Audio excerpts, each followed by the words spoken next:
Bonjour, merci pour votre invitation, merci le comité. C'est toujours un plaisir de revenir à High-Tech. Alors je vais attendre que le diaporama... Voilà, c'est bon. Donc avant de s'intéresser spécifiquement à la cardiologie interventionnelle, je vais faire juste un petit rappel sur ce qui se passe ailleurs dans le monde, et notamment aux États-Unis et au Canada, où vous voyez que les taux d'ambulatoire sont très importants, 94% aux États-Unis, 74% au Canada. Donc c'est dans les pratiques courantes, tout à fait courantes. Et si on regarde plus précisément ce qui se passe sur notre petit continent européen, ben là on voit que les taux diminuent considérablement. Dans les pays du Nord, ça se rapproche de ce qui se passe aux États-Unis, mais alors vers l'Europe du Sud, là on fait vraiment office de mauvais élèves, et la France arrive, même si les données que je vous donne datent de 2009, ils ont très peu évolué. Et ils mettent énormément de temps à évoluer. Et si on part vers la France, on s'aperçoit là aussi qu'il y a des très très grandes disparités entre la France, entre l'Île-de-France, la Provence-Île, Côte d'Azur, apparemment qui ont des chiffres qui sont quand même beaucoup plus importants que la France, la Creuse ou la Corrèze, où là, c'est vraiment un taux d'ambulatoire qui est très très très faible. Alors en fait, on parle d'ambulatoire, mais je vais vous rappeler juste la définition qui a été donnée. La chirurgie ambulatoire, ou que ce soit en cardiologie interventionnelle ou dans d'autres domaines, ça se définit comme un acte programmé réalisé dans un environnement sécurisé, suivi d'une surveillance permettant une sortie le jour même. Mais il faut bien considérer que ce n'est pas l'acte qui est ambulatoire, c'est toujours le patient.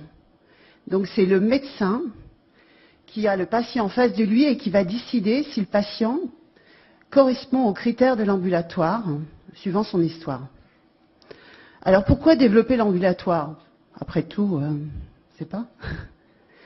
Parce que d'abord, on est très très en retard, alors on peut faire office de village gaulois, mais que ce soit le but. Et puis on est dans une politique de restriction des lits d'hospitalisation, on a des contraintes budgétaires de plus en plus serrées, les différentes lois HPST sont en matière, on nous demande d'être efficient, de baisser les coûts.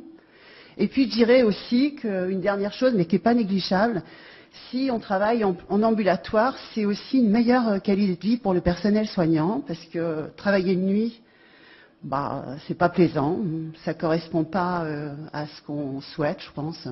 Plus on est chez soi et mieux on est. Et donc, c'est aussi des meilleures conditions de travail.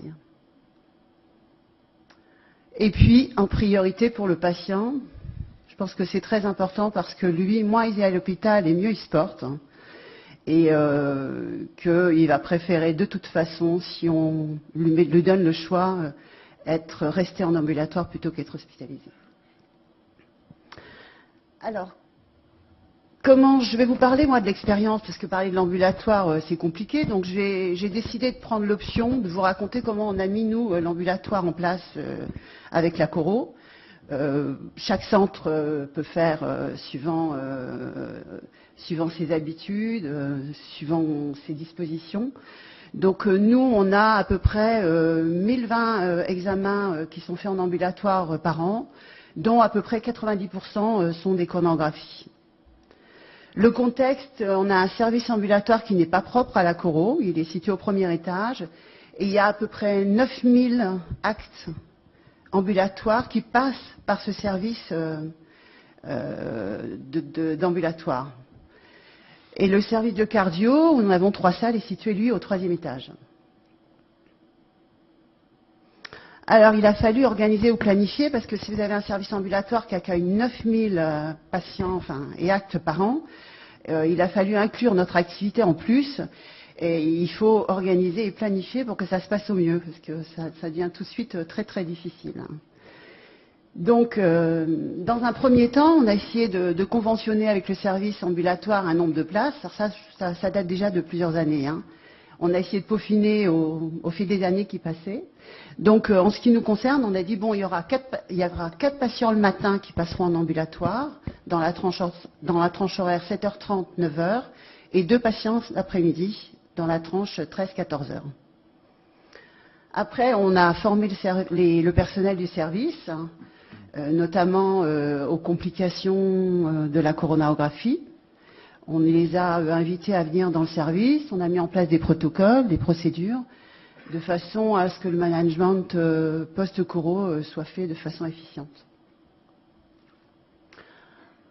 Après, avec les médecins cardiologues, on a décidé, et les correspondants, on a décidé de quelle population de patients pouvait correspondre à cette population ambulatoire sur le plan cardiologique. Et on a donc décidé que les patients qui étaient en insuffisance rénale, fragiles ou urgents, seraient exclus. Les patients qui ont une fraction d'éjection très basse. Les patients âgés, c'est, comme je disais tout à l'heure, plutôt le médecin qui envoie le patient qui va décider si oui ou non le critère ambulatoire est possible pour lui ou pas, suivant son autonomie, sa compréhension. C'est lui qui décidera si oui ou non il peut envoyer le patient. Après, bien sûr, il faut qu'aussi ces patients-là, ils répondent aux critères de l'ambulatoire strict. C'est-à-dire que il faut que ce soit des actes de courte durée, ça ne pose pas de problème pour les coraux. Il faut que le patient il demeure à moins d'1 heure de l'hôpital.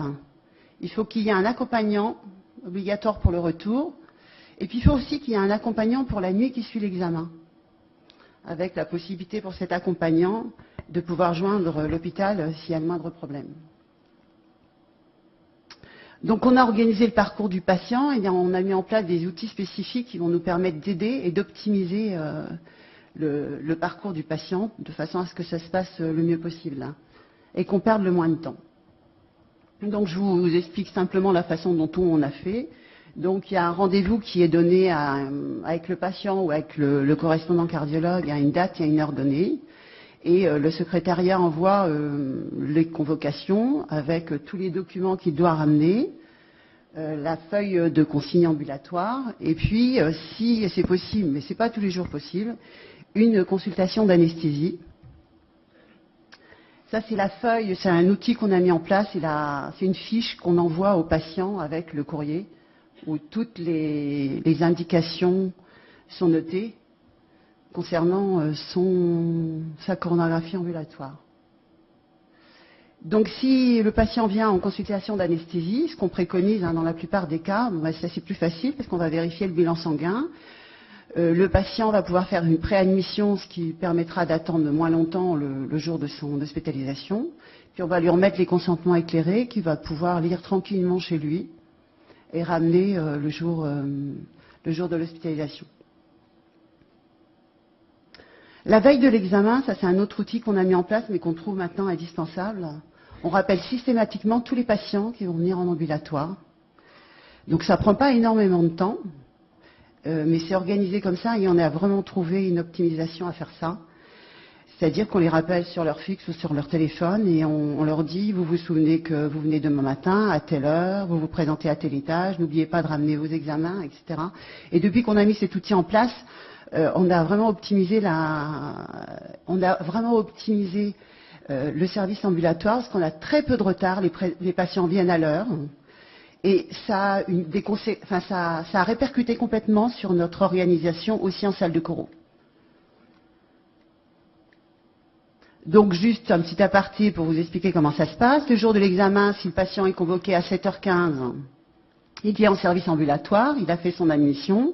Donc il se présente à l'infirmière. Alors nous on a pris l'option de leur mettre des pyjamas de bloc parce que comme ça ils peuvent se balader et se promener dans l'hôpital si besoin. À 7h30 le grand cardier du service vient les chercher. Alors on préconise aussi qu'il les amène à pied. Parce que bon, il est arrivé à pied le matin, il n'y a aucune raison qu'il devienne malade brutalement. La secrétaire du service va vérifier que tout le dossier est OK, rempli, que toutes les conditions sont là. À 7h45, il est en salle de préparation, l'infirmière le prépare, le perfuse, le cardiologue le voit, vérifie le dossier, l'anesthésiste également, et 8h15, 8h30, le patient rentre en salle pour son examen, et voilà, pour sa coro. Alors la coro, je ne vais pas vous expliquer comment ça se passe, je pense que là vous connaissez. Donc il a son examen, 30 minutes après, en général à peine, 15 à 30 minutes après il sort. Donc il est surveillé dans la salle de SPCI. Il est mis au fauteuil. Il retourne au service ambulatoire. Là, il a une collation. On le manage sur le plan de son bracelet radial. Et en général, 2 à 3 heures plus tard, l'accompagnant qu'on a appelé au téléphone à la sortie de la Coro pour lui valider l'heure de sortie est là. Et ils reviennent au service de Coro pour valider leur sortie avec le cardiologue. On leur donne les documents, le compte-rendu de sortie et toutes les consignes qui vont avec leur traitement ou changement de traitement. Ça, c'est la fiche de sortie. C'est un autre outil qu'on a mis en place, qu'on donne au patient pour bien lui rappeler les consignes post-Coro. Il ne doit pas conduire, il doit être spécifiquement rappelé. Et en rouge en bas, bien sûr, les numéros à rappeler de façon à ce qu'il se sente en sécurité s'il arrive quoi que ce soit à la maison. Alors au début, on a rappelé les patients parce que bon, il y a des recommandations qui préconisent d'appeler les patients le lendemain de leur procédure de façon à vérifier que tout se passe bien. Donc ça, on l'a fait au tout début de l'ambulatoire et puis on s'est aperçu qu'en fait, il y avait pratiquement jamais de problème. Donc on a arrêté d'appeler les patients le lendemain et on a plutôt favorisé la communication en amont. On leur dit bien au moment de sortir, s'il y a le moindre souci, vous appelez ce numéro qui est marqué en rouge sur la fiche et vous aurez tout de suite une réponse à votre question. Et puis on a essayé d'évaluer comment ça se passait et d'optimiser ce flux de patients. Donc on mesure la satisfaction par des enquêtes, en ayant soin de savoir si le patient est content de son hospitalisation. On vérifie aussi les délais d'attente à l'ambulatoire, s'il n'attend pas trop avant son entrée, s'il n'attend pas trop au service ambulatoire une fois qu'il est préparé, au bloc, etc. Et puis on fait l'analyse des événements indésirables et on essaie de progresser. Alors on a tout le temps des petits process qui s'améliorent au quotidien.